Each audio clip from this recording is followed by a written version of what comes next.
folks, I'm Tom Vasel. Welcome back to another Best of Publishers. Today we're taking a look at Bezier Games. Now, Bezier Games was started by Ted Alspach, well, still is basically Ted Alspach. Back in the days, he did a comic called Bored to Pieces, all put together, which was a comic about the industry. It had meeples, and it started out by making jokes about Carcassonne and then went into other games, but then eventually got very, very in-jokey, talking about the industry, would reference the Dice Tower, reference people you've never heard of. If you go back and look for these comics, many people will not even understand them. They were like so in-jokish that sometimes I didn't even know what they were talking about. However, this kind of little artwork that Ted did, he started dabbling in board game design and eventually started his own board game company. And he really didn't make a huge splash. He was doing some games here and there, but eventually, I would say it was probably when he took Werewolf and made an Ultimate Werewolf Edition that people really started to notice and pay attention. And now when he comes out with new games, they're really well regarded.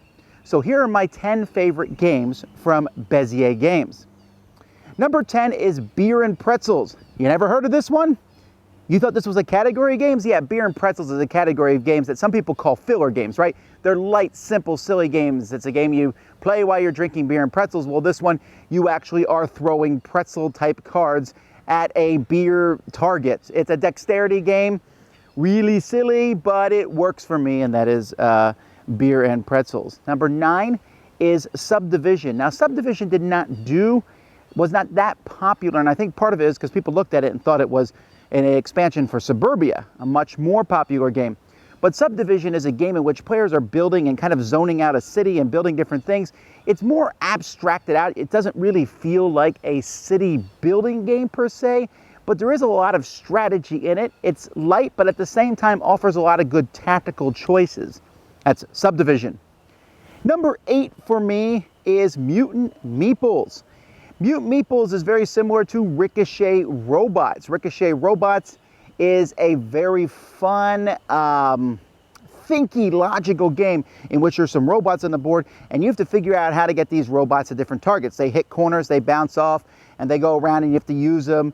And, you know, a whole lot of people can play this. It's a good game, but not for everybody because it's very puzzly. Mutant Meeples did the exact same thing, but instead of having robots, they were little meeple guys running around the board, and each of them had special abilities. So maybe one could go through a wall, maybe one could do a sidestep before moving. They all had different things that they could do, and I think it really enhanced the game. Number 7 is Favor of the Pharaoh. This one just came out. It was a reprint of an older game, a dice game by Tom Lehman. This is a game in which you're rolling dice to get different tiles. When you get those tiles, they give you more dice, or they let you always put a die on a certain side. And as the game goes by, you're trying to get more and more till you come down to the final die roll. What he did with Favor of the Pharaoh is he took the original game and added a whole bunch of different tiles. There's so many different combinations now. If you like chucking dice, if you like Yahtzee, but you want a Yahtzee that expands as you go along, like this turn I'm rolling 3 dice, next time I'm rolling 4, and I get a free re-roll on one of them. Things like that, you'll definitely want to check this one out, Favor of the Pharaoh. Number 6 is kind of a tie between 2 different games because they're essentially the same game, just different themes, and that's Terra and America.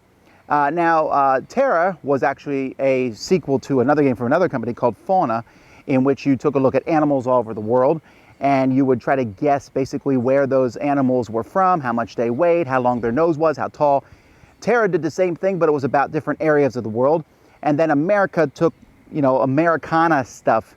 And essentially in this game, it's like a trivia game, but you are trying to be the right or close. And you're watching what other people do. So you're actually kind of like doing like a bid. I think this is the right answer. I think this is the state that this happened in America. And I really like it. Someone who's super knowledgeable will probably still maybe win these games, but it's still a lot of fun, and a lot of the things I don't see how anybody would know anyway. So you're just giving it your best bet, your best guess towards it. Number 5 is New York Slice. This one is just coming out now. This is a reprint of Piece of Cake, but this one you have 11 slice pizza. Why would you ever slice a pizza into 11 slices for this game? Because one person is splitting this pizza into different sections based on a number of players, and then each player is going to take a section of the pizza. The person who sliced it goes last. It's the very classic I split, you choose thing, and different slices give different points in various ways. Very simple, very easy, and it's about pizza. There really needs to be more games about pizza. Number 4 is One Night Ultimate Werewolf. I played One Night Werewolf when it first came out from Japan, and I thought this game sounds ridiculous. Who wants to play werewolf? It's one night, and it worked. I was really surprised. Ted took it, boom, made it bigger. It's now One Night Ultimate Werewolf. Lots of different roles. He has since expanded on it with One Night Ultimate Vampire and One Night Ultimate Alien, which are coming out later, which is coming out this year, I think. But the basic fact is everyone has different roles. They're doing different things. You have one night of sleep, someone does something, you wake up, and then everyone tries to guess where the werewolf is. You guess one time, you restart the game. It's for me not as good as Werewolf, but it is still very entertaining. My kids like it better than Werewolf. It's just very fun and entertaining. One Night Ultimate Werewolf, and it's fast too. Number 3 is the Castles of Mad King Ludwig. I like this game for a couple reasons. One, you're building a big castle. The visual effect of seeing a castle is really cool, and you're building crazy castles like Mad King Ludwig. But the game is also very clever too, because you have different rooms that are available each turn of the game, and one person is setting the prices for those rooms, and then other people are paying them, but you're paying you. So you might want to say this room's really expensive. No one, someone's bound to want it. Well, no one wants it. You made it too expensive, and now if you want it, you have to pay that price. But if you make this one too cheap, someone will get it, and then you don't get as much money. And so there's some really cool decisions to be made there, but it's also, again, the visual of building a castle. Number 2 is Ultimate Werewolf. I like Werewolf better than One Night Ultimate Werewolf, but still. Werewolf is a game that's been out for a long time. It's Mafia, Werewolf, all kinds of versions.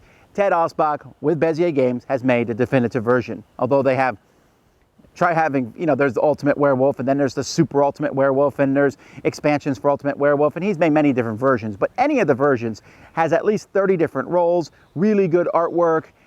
It really adds, you don't want to use all the roles at one time, but it gives you so much diversity and so much interesting. I love Werewolf as a game, and I have never played anyone else's version since this one came out, other than maybe to review it. And then as soon as I'm done, I go back to the regular Werewolf. And then finally, my favorite game from Bezier Games, which I've already mentioned, is Suburbia.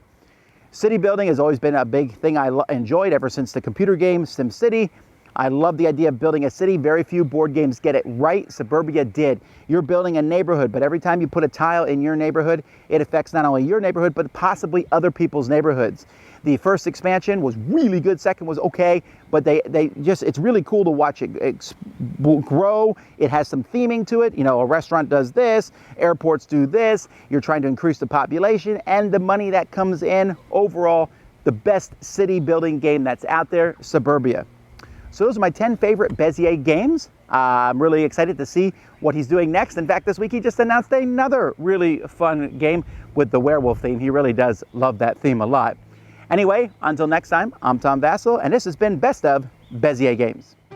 Thanks so much for watching the Dice Tower videos. Find more great videos and reviews, as well as our top-rated audio podcast at Dicetower.com. You can also find other great shows at DicetowerNetwork.com. I'm Eric Summerer, and you've been watching The Dice Tower. The Dice Tower is sponsored by Cool Stuff Inc., where you can find great games for great prices. Cool stuff in stock. Check them out at CoolStuffInc.com.